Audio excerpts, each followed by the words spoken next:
తర్వాత ఉన్నటువంటి కొంచెం బిడ్డ పుట్టిన తర్వాత బారసాల చేస్తారు. అలాంటి సందర్భం అనుకుని మొత్తం అంతా కార్యక్రమాలు చేసుకున్నాము. మరి అంతే ఆత్మీయతగా అందరూ ఇక్కడ విచ్చేశారు. వాస్తవానికి చాలా కొంత ఆలస్యంగా మొదలైంది.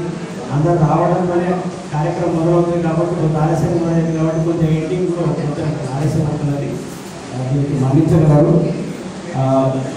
మరి ఈ యొక్క నా యొక్క కవిత తాత్విక భూమిక అనేటువంటిది మరి అందరూ చెప్పినట్టుగా మా నాన్నగారు మరి కేంద్ర సాహిత్య అకాడమీ పురస్కార కవిత శ్రీ ఆసాల నరసయ్య గారు మరి వారి యొక్క ప్రేరణ అంటే అమ్మ జన్మనిస్తే మా అమ్మ ఆసాల పద్మావతి మరి తను జన్మనిస్తే తను సాహిత్యాంగంలో మాకు పునర్జన్మనిచ్చి మమ్మల్ని ముందుకు నడిపించాడు.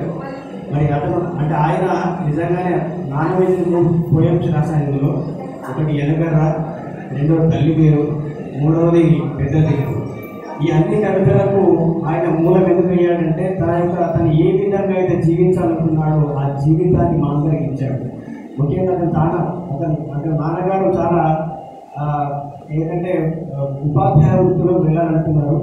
కానీ అప్పుడున్నటువంటి ఆర్థిక అవసరాల దృష్ట్యా మరి పోస్టల్ డిపార్ట్మెంట్ వెళ్ళడం జరిగింది. మరి అందులో కూడా మరి తను కష్టపడుతూ తన తర్వాత ఉన్న వాళ్ళందరికీ కూడా ఉపాధ్యాయ వృత్తిలోకి రాణించే విధంగా వాళ్ళందరూ ప్రోత్సహించాడు.